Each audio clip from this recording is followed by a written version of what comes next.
Bonjour, my name is Sandra Sieb. I am a co-founder of Leadership Partners, an executive coaching firm in Australia. I'm French, and I have been living in Sydney for about 17 years. As I record this video, we're on September 7th, 2021. Sydney is in its 11th week of lockdown, and this is probably going to last for at least another month. There are also many other parts of Australia who are also in lockdown, and I'm thinking in particular of Melbourne, which has really been hit by lockdown over the past 18 months. So you might be thinking, yes, so what? There are many countries which have been in lockdown for much longer than that. Some are still in lockdown, so what's the big deal? Well, for us, I guess it's been a new thing. Yes, we had some lockdown last year, and again, Melbourne had longer than others, but it's been a new thing.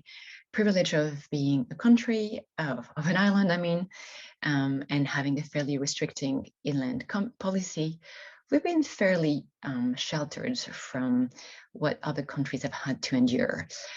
Sure, life has not been quite as normal. We felt a little bit in prison. We can't travel. Sometimes we can't even travel within the state. But within each state, we've been able to have a fairly normal life, so to speak. And so this new lockdown, when we thought we could, again, have a zero case policy, and now we're just woken up to the reality of, like the rest of the world, we have to learn to live with COVID, is a bit of a shock. So with the work we do, we really have the fingers on the pulse on the mood. And frankly, and not surprisingly, the mood for many people is quite shocking at the moment. And so we've been trying to offer well-being workshops as often as we could to people we know, to clients. But frankly, it feels so little when we see the amount of distress out there. So I've been scratching my head about how else can we help? How can we share the message more broadly? Because the feedback we got from our well-being workshop is that it helps. The message is simple, but it's important to be reminded ourselves of those simple truths over and over. And so hence the purpose of this video. We thought maybe we can record the well-being workshop. Of course, it's not as interactive, but at least we can share the message in the hope that other people can use it, make a workshop out of it, or just at least listen to the message and share it with the people they think might benefit from it. So that's the intent of this video. And I'm actually going to make 4 little videos because the overall message is a bit too long, and I know our attention span is not too good these days. So I've been suggested to break down the message in sound bites. So this is what I intend to do. Overall, the message again is quite simple, and it's everything is interconnected. But it is helpful to break the concept in different pieces so that we can see where are we doing better than others in terms of different dimension and what are the things we can do. So overall, I will break out well-being in 3 categories: physical well-being, emotional well-being, and spiritual well-being. I know many people told me don't use these big words, and I will, because by spiritual well-being, all I mean is connecting with meaning, connecting with something that can just help us see that life is bigger than just this moment, and find a way to connect and reconnect to a sense of purpose. So that's in essence what I will be covering in my 3 other videos.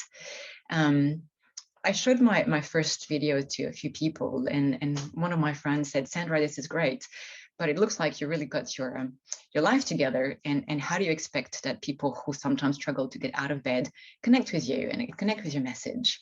And I smiled. I smiled because yes, today I look well and I can deliver this message with a smile. But trust me, it hasn't really been the case the past year, and especially the past 6 weeks.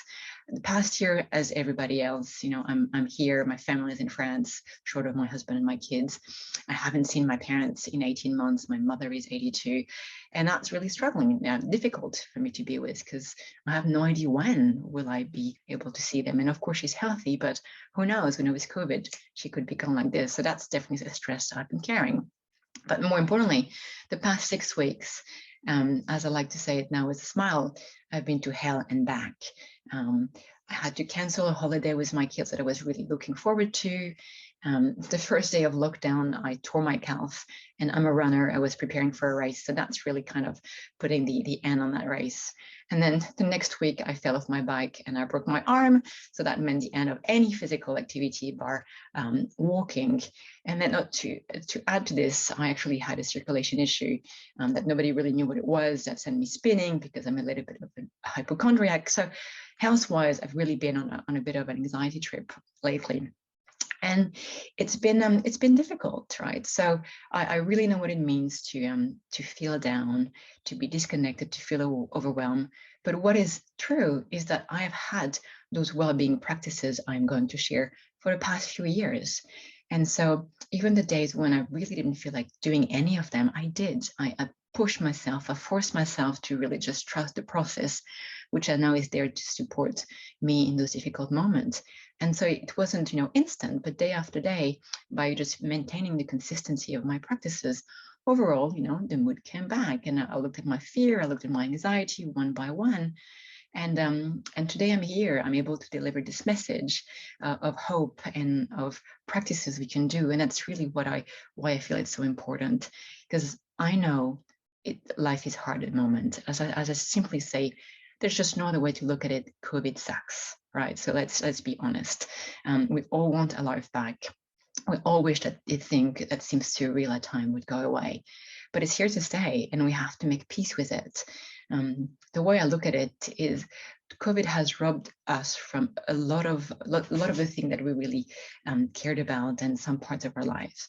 So the last thing I want is to really give it the power to make myself miserable.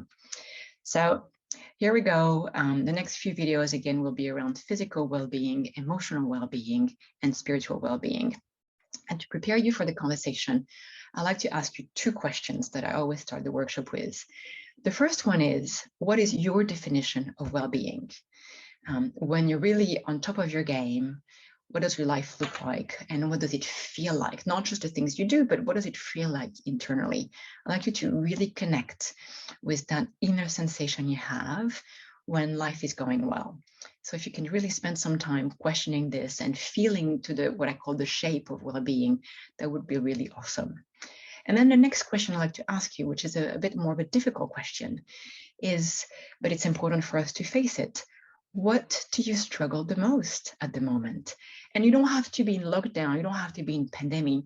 I think, the thing I'm going to share work for any moments of our lives when we're not doing well. But right now, what do you struggle the most with? What do you find the hardest to be with? I think it's really important to look at our fears, at what causes distress right in the eyes, and not avoid it, because it's the only way we can really face it and get some relief from it. The more we put it away, the more we try to put a lid on it, the more we reinforce them. So again, there's two questions. What is your definition of well-being, the shape of well-being you have when you're feeling on top of your game? And what right now do you feel is the hardest for you to be with in this current situation? So that's it for now. I hope you will join me on the other sessions. Au revoir.